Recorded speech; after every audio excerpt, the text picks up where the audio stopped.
안녕하세요. 저는 브로큰 티스입니다. 저는 지금 김밥 레코드를 하고 있습니다.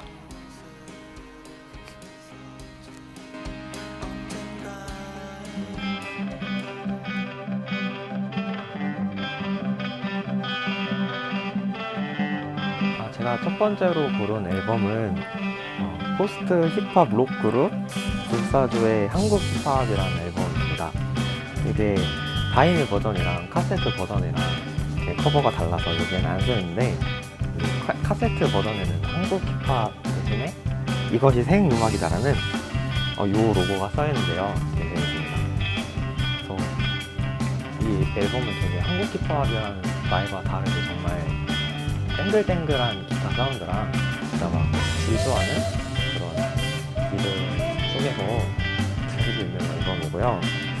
중간중간에 들어있는 샘플링이 정말 재밌습니다.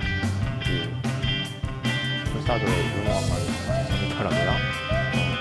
공연을 가시면은 샘플링을 떼창하는 다른 곡들을 들을 수 있습니다.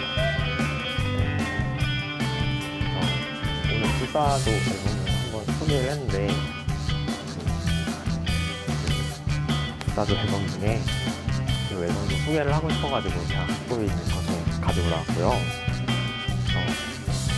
이 앨범의 제목은 사실 앨범의 제목이 없어요. 여기 등을 받았고 그냥 원래 무대로 나왔다가 뒤에 적혀있는 성경 구절이 그냥 앨범 제목이 되는 페이지인데,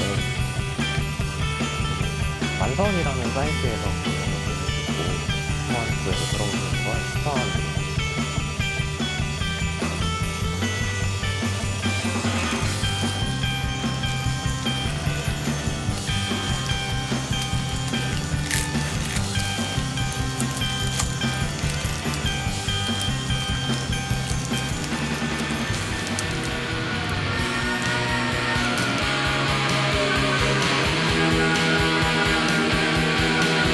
제가 고른 두 번째 앨범은 마이 블러디 발렌타인의 두 번째 앨범 러블리스라는 앨범입니다.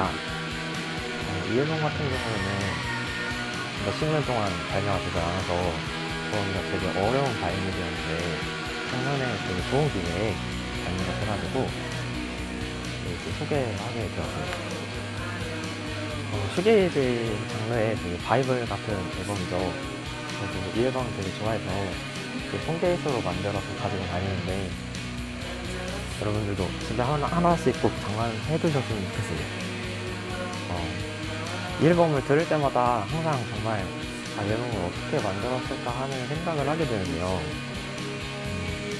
되게 사운드가 시끄러우면서도 조밀조밀하게 잘 얽혀있다는 느낌을 많이 받아요. 그래서 앨범을 만들 때도 어떻게 하면 이렇게 사이즈 있게 만들 수 있을지를 항상 고민하게 되는 그런 고향 같은 앨범인 것 같아요. 저는 이 앨범을 들을 때마다 항상 러블리스라는 말이 되게 잘 어울린다고 생각을 하는데, 슈게이징이라는 장르가 되게 이상한 장르잖아요. 되게 이성적이고 되게 달콤한 멜로디랑 되게 달콤한 가사를 말하는데 사운드는 정말 시끄럽고, 그런 조화가 정말 잘 어울리는 앨범인 것 같습니다.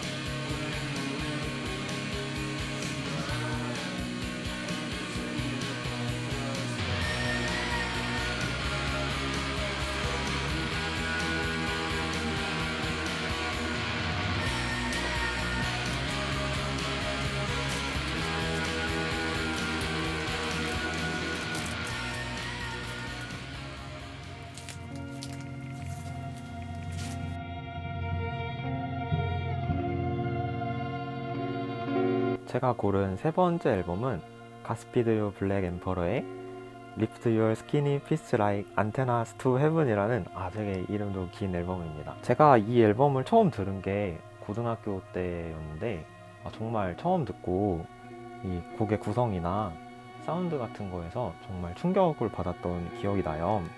그래서 제가 처음 들은 포스트록 앨범이었는데, 그 뒤로부터 포스트록의 매력에 빠지게 된 앨범인 것 같습니다. 이 앨범은 제목도 긴 것처럼 그 20분짜리 곡 4개로 이루어진 교향곡 같은 앨범인데요. 사운드도 들어보시면 기타나 베이스, 드럼이 들어가는 좀 전형적인 악기 구성에다가 관현악을 추가를 해서 되게 교향곡이나 아니면 실내악을 듣는 것 같은 되게 요상한 기분을 주는 밴드입니다.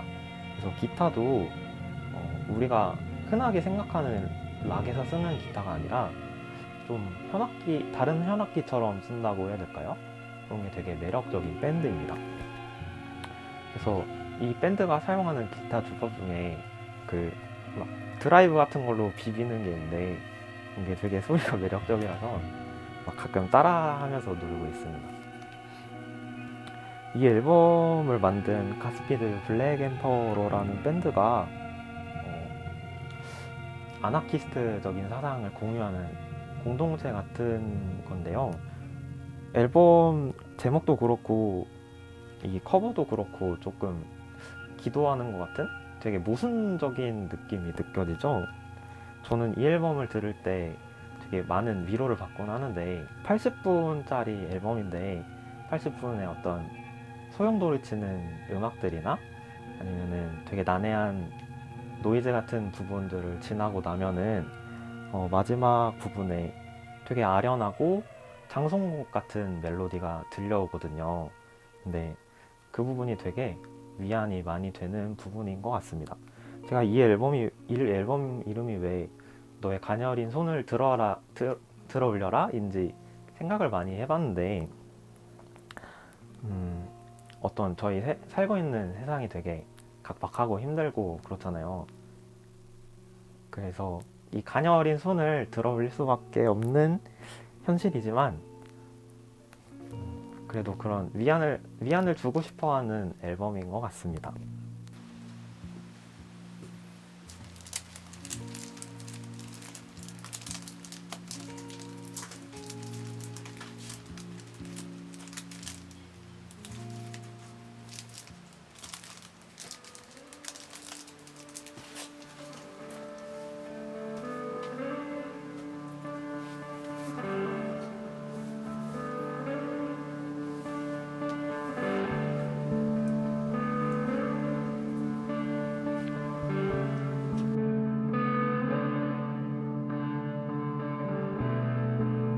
네, 제가 고른 네 번째 앨범은 욜라탱고의 페인풀이라는 앨범입니다. 한국에도 이제 이걸 보고 계신 분들도 욜라탱고를 많이 좋아하실 텐데 많은 좋은 앨범들이 있지만 제가 제일 좋아하는 앨범은 이 페인풀 앨범이고요. 몇 년 전에 이제 김밥 레코드를 통해서 내한을 왔었는데 제가 그때 가지를 못해서 정말 땅을 치면서 후회하고 있습니다. 정말 좋아하는 앨범 중에 하나인데 우선 이 앨범은 제가 새벽에 드라이브하는 앨범이라고 표현을 할 수 있을 것 같아요.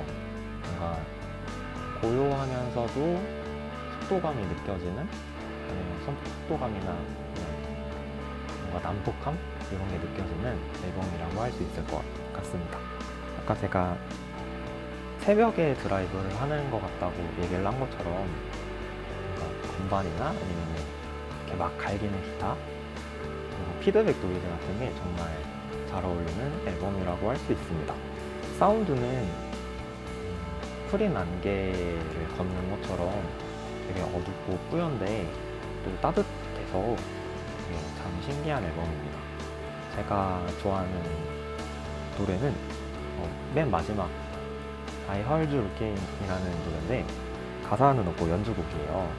그래서 이 앨범의 뭔가 고요하고 날뛰는 듯한 매력을 한꺼번에 느낄 수 있는 좋은 곡입니다.